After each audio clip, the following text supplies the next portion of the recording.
Hey, it's Bao, and this is Coffee with Bao, where I chat with awesome people about their creative process, their cultural identity, and how they continue to grow as a human being, which I really, really love.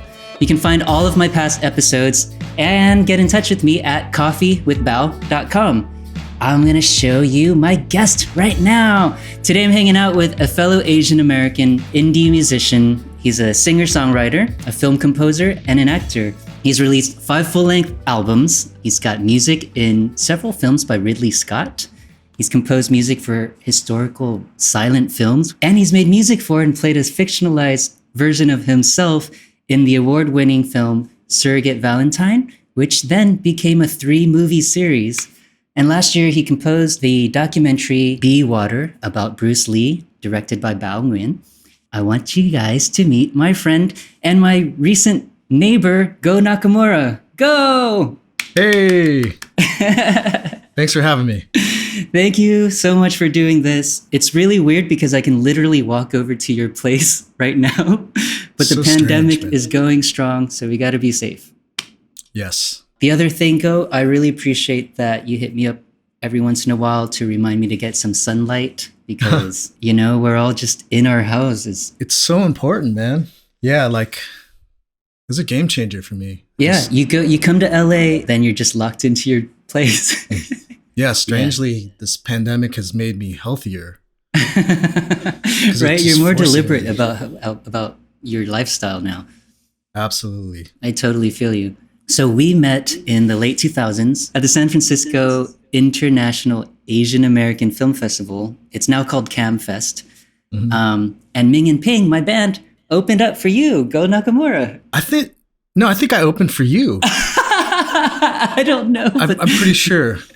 Yeah, I'm pretty sure I opened for you. Man, you were so admired by those folks at the film festival, and you have a really great relationship with them, right? Yeah. Well, the way I got involved was just a lot of my friends were working the box office. I would just go as just a movie fan, and I just loved seeing these films that I can only see at this festival. Yeah. And then, my friends would just be like, they'd recommend all these movies and they'd be able to get me discounted tickets or whatever, or they'd get me into some of these parties. The parties were super fun because you could get to meet, directors and fellow artists. So yeah, it was really invaluable. So I'm really excited about this conversation because it's about music and movies and life. Mm-hmm. However, I couldn't find that much on your history, like your personal history online. You're like a mystery man. So, am I? I'd really love to learn more about like your family's heritage and your Japanese heritage too. My dad was Japanese, and then my mom is 4th generation. Yeah. Oh wow. Japanese American. She's about as American as you can get. She grew up in Ohio. She was the homecoming queen in high school. She was the girl who played piano for all the musicals and stuff, and was super popular. My parents met because my dad came over in 1968. He was repairing 8-track stereos in cars. So he was like an electrical engineer. Yeah. They met at an Obon festival and then started dating and then got married here. How did that bring him to the US? Him and a bunch of young guys fresh out of college got hired. Oh, that's so cool. By this company. Yeah. Yeah. So it's specific equipment that he had to deal with, right? Specialized stuff. Yeah. And then he kind of went on to become a salesman for semiconductors. Nice. Eventually. So were you born in the Midwest? No, I was actually born in Japan. So my parents got married and then they went back to Japan, and then my mom ended up working for that company, as a secretary. That's awesome. And then, it was cool. And then shortly after I was born, came back to the States, and then I never lived in the same place for more than 4 years. So yeah, I've lived in Ohio, New Jersey, Massachusetts 3 times, California 3 times. So interesting. Ping pong. Growing up with Japanese parents and then being born in Japan, actually, was that a big part of your identity as a child? Obviously, the Midwest doesn't have too many Japanese at the time, right? In the 80s. You'd be surprised, man. So after the incarceration camps in World War II, there were a lot of people who went to Ohio. Oh, interesting. Also Seabrook, New Jersey. So I guess you'd call it, is that an exodus when a bunch of people. Yeah. Exodus is like a metal band, but some of my earliest memories are growing up in the Buddhist church. Oh, cool. My grandma was super involved. So I guess, when these people left the camps, they all congregated in this Buddhist church community. Yeah. So just making tons of food. I just remember a lot of food at every, every Sunday. And On your mom's side, were they a part of the internment camps and stuff? yes. Yeah. So that's my crazy. Yeah, my grandma, her first husband died young. And then so she met my mom's father in camp. And then they met in the camp. Yeah. Wow, man. Yeah. All of those stories are so fascinating because it's like such a weird period in American history. Just like, what the F? Yeah. Crazy, man. Yeah. I had a chance to walk through the Japanese American Museum and really like look at every single thing in that exhibit. Yeah. And Incredible. it's crazy to me that it took me until my mid-20s or something to learn about that stuff. It's just like public education doesn't even talk about that, They don't. Within your family, was it hard as you were growing up to learn about that history, about like internment era?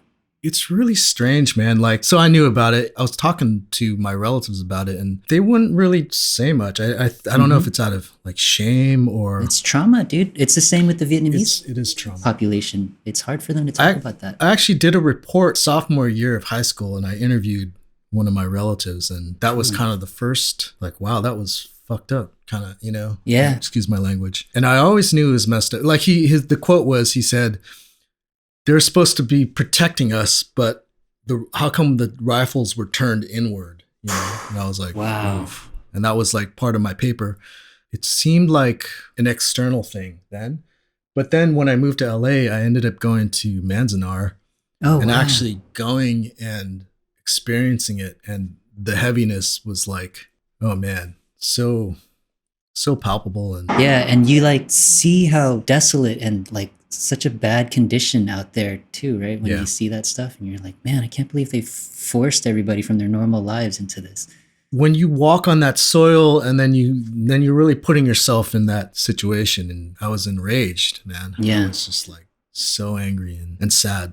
Yeah. So And it seems like that probably drove a lot of your willingness and your interest in kind of working with Asian American culture in your work. I don't know. I mean, there's definitely like a frustration of always being the other, right? I mean, Yeah. so many people have talked about it. I think it's getting better now because people are talking about it. But back like in like the 90s or whatever, no Yeah. one talked about it. Yeah. It was never. Man, I'm glad we're doing all that. And I feel like that's what this show is too. And Yeah. these conversations have been awesome for that. So moving around a lot, how did you discover like your artisticness? Oh man. I haven't thought about that. I read that you made like cards and gifts and artwork for your parents and stuff. Yeah. I had a lot of friends who were very talented. So I think I was just trying to copy them. It wasn't like something that was necessarily self-generated, but I'd just be like, oh, that's a really cool idea. I'm going to see how I can add to this or whatever. Yeah, maybe it was also kind of like a survival skill, because if I knew that I was good at drawing, it'd be easier to make friends. I just remember also when I first moved to California, a bunch of these kids were really into Dungeons and Dragons. So I started like getting really into Dungeons and Dragons and science fiction and stuff. And I mean, I was into it, but it was also kind of like a way to kind of get along with these kids. Since you moved a lot, did you have to like make new friends every few years? Yeah, absolutely. How do you think that affected you as a person? It was hard, man, because like you get close to these people and then it's like, all right, now I gotta go, Yeah. And it always seemed to happen during these like pivotal times, like preschool going into kindergarten. I moved like in the middle of kindergarten. I moved in the middle of like fourth grade. I moved halfway into freshman year. The hardest was like fourth grade to freshman year. I built up some really great friends. Some people I still are in my life now, which is awesome. But it was really sad. I was like, oh man, like now I gotta go, like, Yeah. we're just becoming really close. And So you were a creative kid, and I wonder when that creativity began to channel into music. so my mom was she still is a great pianist. She'd always be playing Chopin, so I'd fall asleep. She played guitar too, so she taught me how to fingerpick. She was my first guitar teacher. She's a good singer. And also she would record like the radio on the cassette and then she would just like, leave those cassettes laying around. So I'd put them in and it'd be like Hall & Oates or something, or it'd be like, whatever the cool hits were. I used to do that too. Yeah. I never would have thought of doing that, but she got me into records. She bought me all the Beatles stuff, got me into like folk and Motown, a lot of soul music. So that really shaped me. That's cool because it's like music making as well as music appreciation from your mom. And then you eventually you got out of high school and went to Berklee College of Music. Yeah. What was your focus there while you were studying? My focus there was guitar performance. It's like the most boring major. Is it? And I realized that. Yeah. I mean, it was good in that I just got to play guitar all the time. But I mean, I was already doing that. And I learned a lot because my roommate was like one of the better guitarists at the school. So I learned a lot from him. Yeah. I just had like a lot of really talented friends. It just put me in this other level. I thought it was like a hot shot, when I was in high school. And then I come here and it's just like, holy crap. I'm like a very small fish in like a bigger pond. Well, another reason why I went to Berklee was going back to the moving thing. Like a lot of my friends from high school in Boston ended up going to Berklee. I was in a jazz improvisation class there. It was high school was cool, man. Like in Massachusetts, we had like a jazz improv class, and our teacher there was a guy named Jeff Leonard, who was a Berklee graduate, and he was amazing. He was just like super cool guy. We all looked up to him. We were like, oh, this guy went to Berklee and we want to be like him. So, there's a part of me that was like inspired, Yeah. I always wanted to like be a composer. Oh, interesting. That's so cool. And that obviously eventually led to your work as a composer. It's a long path, man. Right? Yeah. If you think back to that time, what did you expect your career trajectory to be? I thought I'd be like in a band like Journey or something and be like the hotshot guitar player. Yes. Or be like Van Halen. But then shortly after I graduated, that all changed. I was playing in bands and then just like this side band. And I was like, this kind of sucks. I don't like these songs. These songs are crappy. I don't like the inner turmoil of these bands. But then there's a couple things that happened. Like one, I watched a Bob Dylan documentary called Don't Look Back. It's incredible, man. You should watch it. I'm writing it down. He's such a jerk, but he's also such a genius. I realized he's painting pictures with words, and I was like, I want to do that. And also it kind of brought me back to the Beatles. Because like when I was at Berklee, it was all about jazz, Charlie Parker, all these crazy fusion guitar players. But then when I left that, I remember going to a party and someone was playing the Beatles, George Harrison, While My Guitar Gently Weeps. And I was just stunned at how beautiful that song. Like I always knew, I grew up with that song, but I hadn't heard it for like, maybe a decade. And I was like, oh my God, I got to listen to this stuff again. And it was really like just my first love. Yeah. So the Bob Dylan thing was one thing. And then the second thing was I got turned on to Elliott Smith. Yeah. And he was like the Beatles all over again. He gave me the same feeling and we had the same kind of influences. Like I could tell he's influenced by classical piano, folk guitar, finger picking, and then like this kind of gentle, almost like George Harrison-ish sound. And I saw him live like probably like 8 times. And most of the time, he was just by himself. On the stage, and I was like, I want to do that. That's crazy because I see you perform like just by yourself with your guitar, and I'm like, God, I could never do that ever. Sure, you could. It's just it's a different thing. Because I mean, I always wanted to be in a band and have a band, but like I could never. I'm not like a good leader. I'm not like a good band leader, man. Yeah, I mean, I love playing with people, and I just love like I'll choose people to back me up who already love what they do, so I'm not going to tell them, just like let's play. Way. Whereas I've been in other bands where it's like you don't do that, you don't do that, and it's all like you stay in your lane, and it has to sound like it sounds like in my head, and that's totally cool if like you're getting paid, or if it's like everyone is just like agreed on this is the vision. I think that's great. I can't do that though. So you started booking solo shows and writing your own material? Yeah. It took about 4 to 6 years. I'd say like my most successful year as a solo singer-songwriter was 2010. Everything seemed to like solidify. Click. Also, it was easier to get a gig as a solo singer-songwriter. Opening gigs, say you want to open for a band. You're like, hey, it's just me and I just need a DI box and a mic.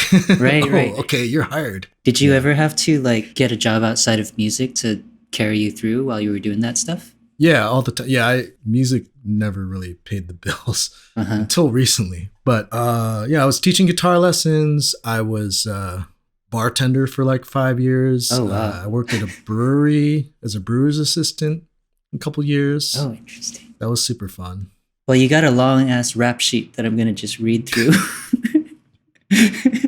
You've put out 5 full length albums, a bunch of singles. I think your first album was in the mid 2000s. Yeah, Daylight Savings. Yeah. I just did it in my bedroom. And that was like very influenced by Elliott Smith, of course. Yeah. How did you get songs into films at that point in your career? Just pure luck. Like I had a friend who was a music licensing person. And she would actually hit me up all the time like, do you know a band that sounds like Wilco or something? Or I need a song that sounds like the Beach Boys or something. Yeah. So then one day she hit me up and she was like, hey, I'm gonna pitch your song to this movie. And I was like, awesome. You know, any amount is great. Yeah. So that was kind of my first foray. You've worked with the German composer Mark Streitenfeld. Streitenfeld. Mm-hmm. And you guys worked together on a bunch of Ridley Scott films. American Gangster, A Good Year, and Body of Lies. So Mark was one of my students in high school, guitar students. Whoa. So he was a German exchange student. Yeah, we hit it off and he was like, I like how you play guitar. Could you teach me some Hendrix stuff? And I was like, yeah, man. Yeah. So like, you know, he'd come over once a week and he was super devoted. And he said that he still has like some of the sheets that I wrote out for him, which is really funny. And then we both graduated and then he came to visit me in Boston actually at Berkeley. And I guess he decided that wasn't really for him.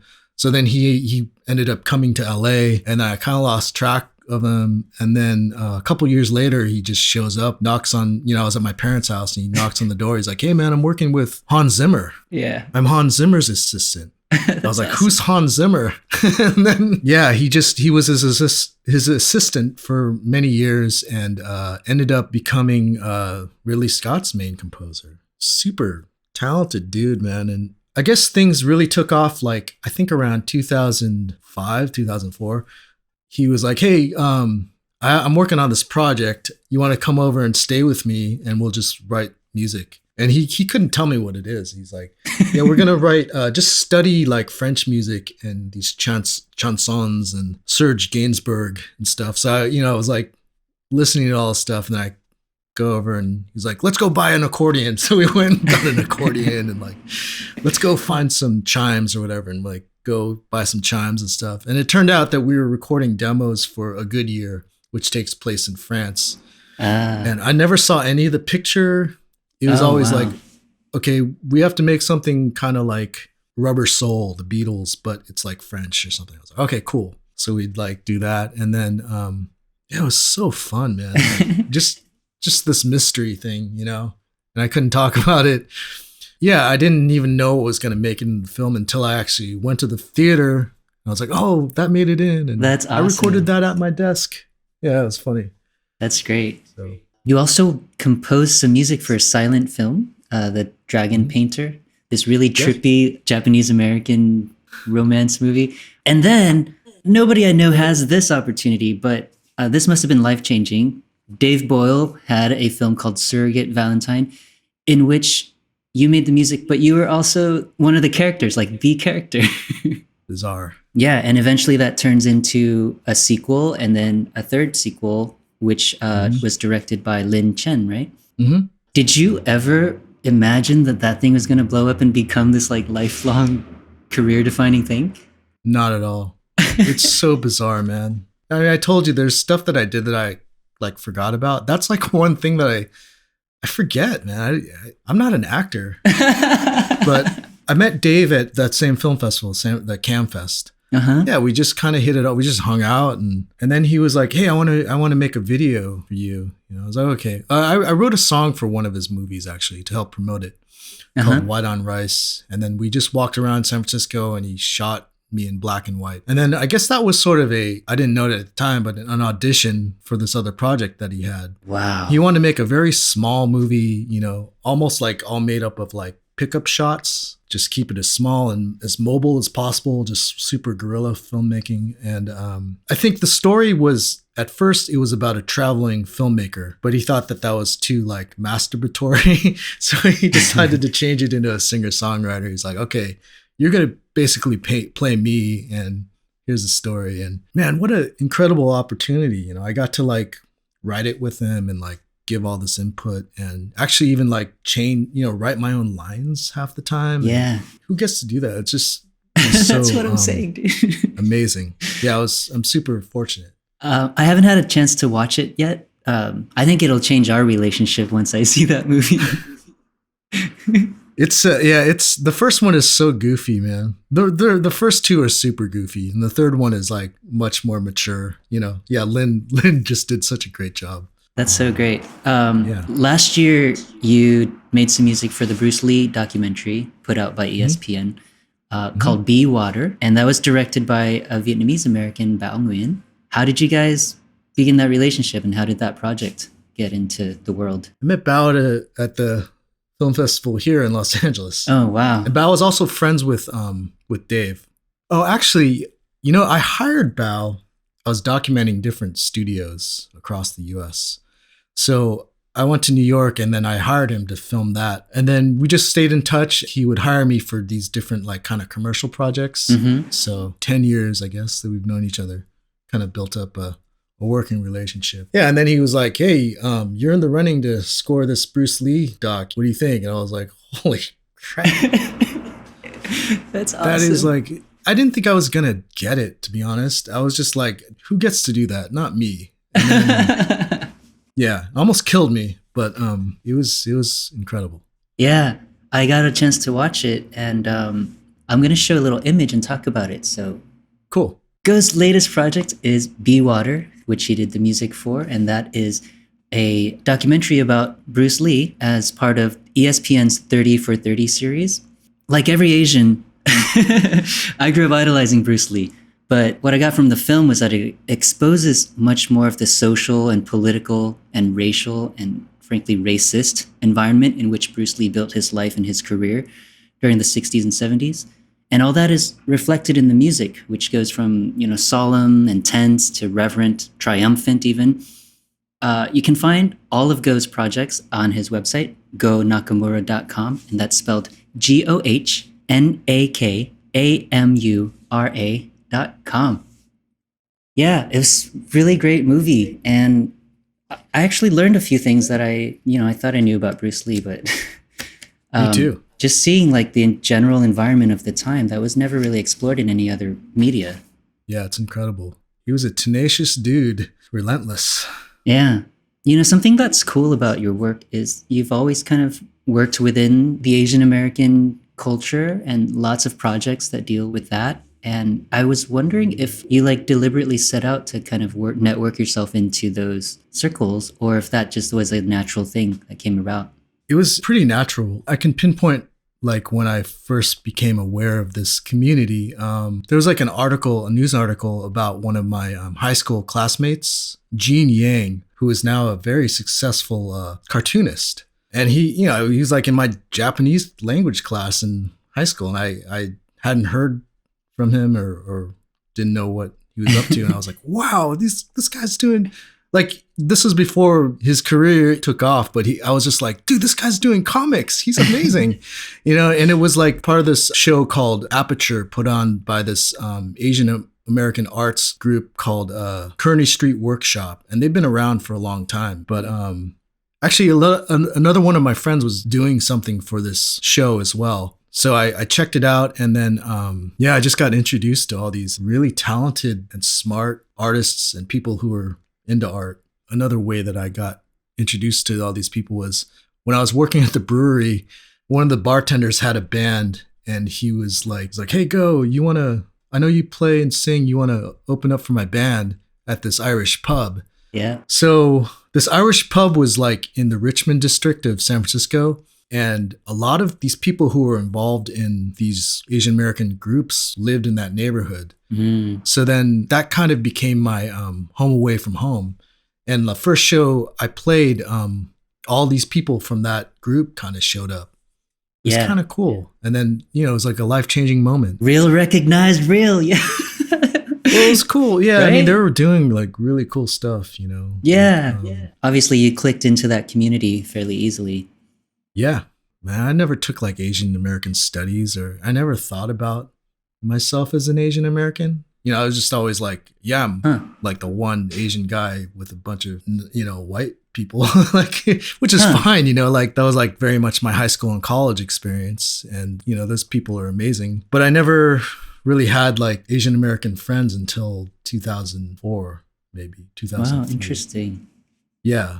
It's strange. Cool. I'm glad all that happened because you're doing such Yeah. cool stuff, and like the representation, I guess, and the Mhm. education that all of this stuff has been bestowing upon the world. It's been like so valuable, you know? It's super cool. Mm. Go, your last album was 5 or 6 years ago, right? Works. I don't even I don't even consider that an album. But I mean, technically, I feel like my last album was 2008. Oh my god! Wow. Ulysses, that was my second one, and then everything else, like the thing after that, was more like a film score or songs that I wrote for the films, but not necessarily like I wouldn't consider it an album. And then Works is just like a bunch of cover songs. Like it was actually my friend who was that music license person told me, "Okay, you should make a cover album because Yeah. we're always looking for cover songs." And Yeah. that could be lucrative for you. I was like, all right. So then, you know, that was during a time that I was house sitting a lot. So I'd bring my gear to people's house, my friends' houses or whatever, and record like a bunch of cover songs. Oh, cool. And then you spilled the beans a little bit. You're starting to think about a new album lately? Yeah. I mean, there's no real beans to spill. I guess I'm always thinking about albums and stuff, but man, it's just hard to focus right now. I'm sure many people can relate to this, right? It's just, Absolutely. I mean, music is still an escape for me. It can be an escape. Like I can close my eyes and just disappear. But then to deliberately try and create something and just process everything that's going on, it's too much, man. Yeah, I don't know if now's the right time to do that. I totally feel you. Plus, you've got a few projects going on for film music, right? Nothing with the film. I'm working on a project that I can't really give any information on right now, but it's eating up 110% of my creative energy. 110% of my energy, period. But I mean, I'm fortunate to have something to focus on and stuff. And whenever the time is right, I think maybe it'll like just gush out. Yeah, I was going to ask, You know? like, I wonder how you see all of these things going on eventually coming out into the music, but it looks like we're going to have to see. Yeah, man. I don't know if it's going to be pretty. That's actually great. I mean, we're all kind of just like building up this creative energy that's just going to like come out eventually. And Yeah. I feel the same way, right? There's a lot going on right now, and Yeah. it's hard for me to execute, but I'm amassing that energy inside me all the time. I can feel it. Yeah, you should do it if you feel like it, you know, obviously. But as far as like trying to like market an album or try to like release it on all these platforms and stuff, I don't even know, man. Yeah, it's a lot. It's a lot. It's a commitment. So this has been a weird ass time for everyone, but you also lost your father recently, and another recent guest on Coffee with Bao had talked about losing her mother recently. And she said that the process of digesting grief in this moment with all this stuff going on is extra complicated and extra weird.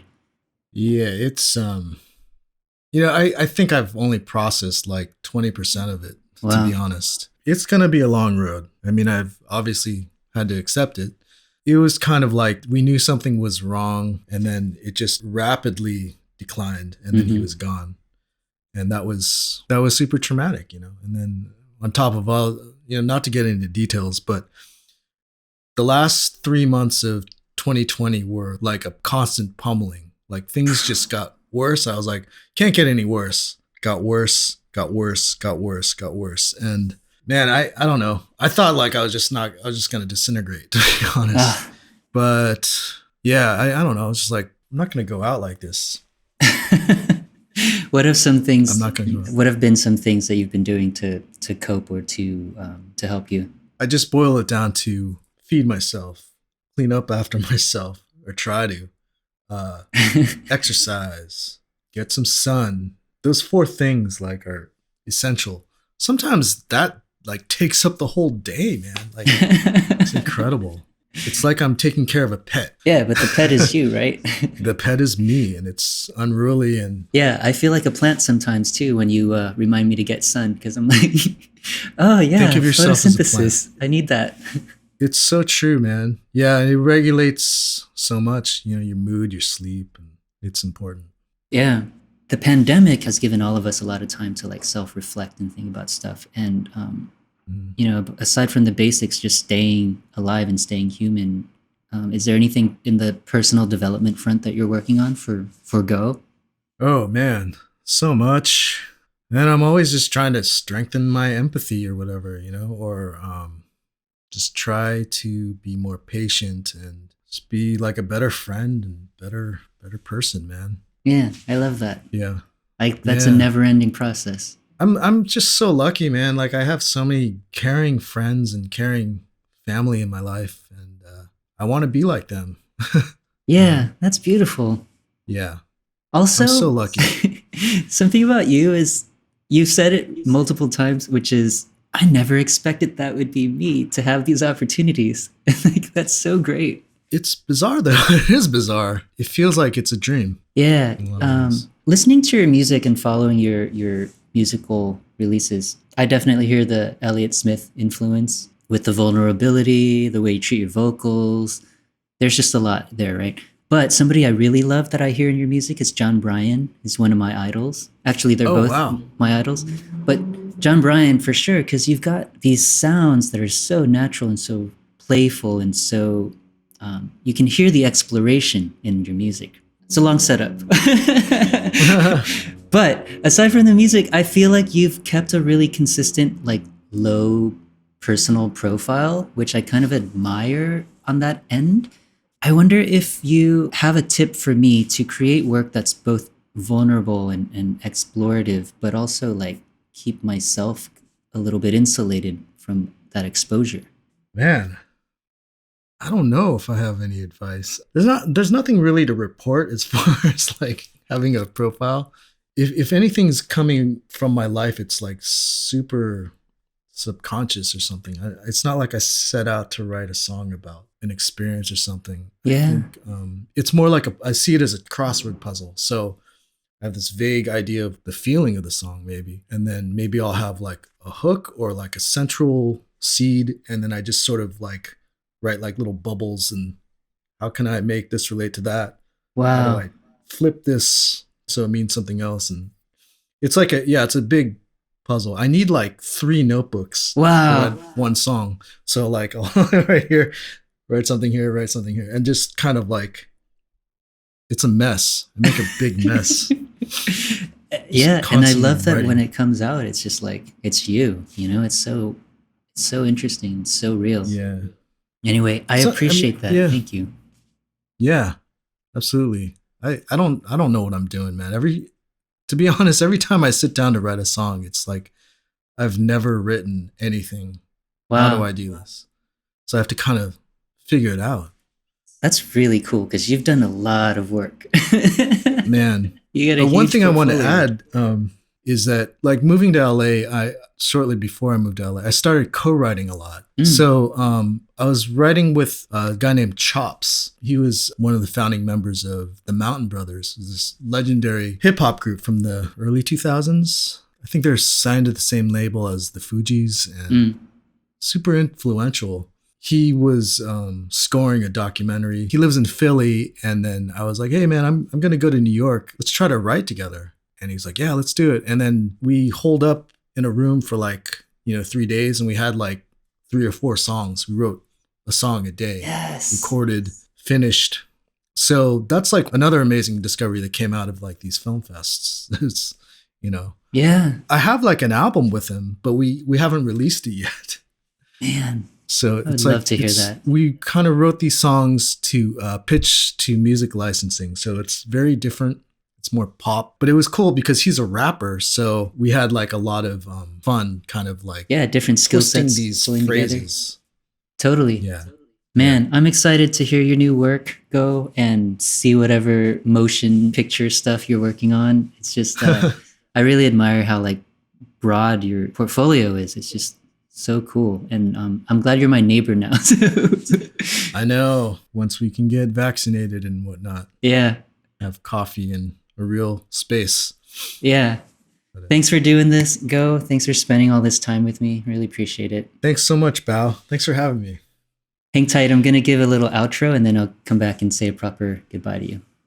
Cool. That was Goh Nakamura. His latest project is called Be Water. It's a documentary film about Bruce Lee, directed by Bao Nguyen. You can find Goh at gohnakamura.com, and you spell that GOHNAKAMURA.com. I hope you liked the show today. If you are wanting to support me, you can go to coffeewithbao.com. Otherwise, just share this with somebody, and I'll see you next time.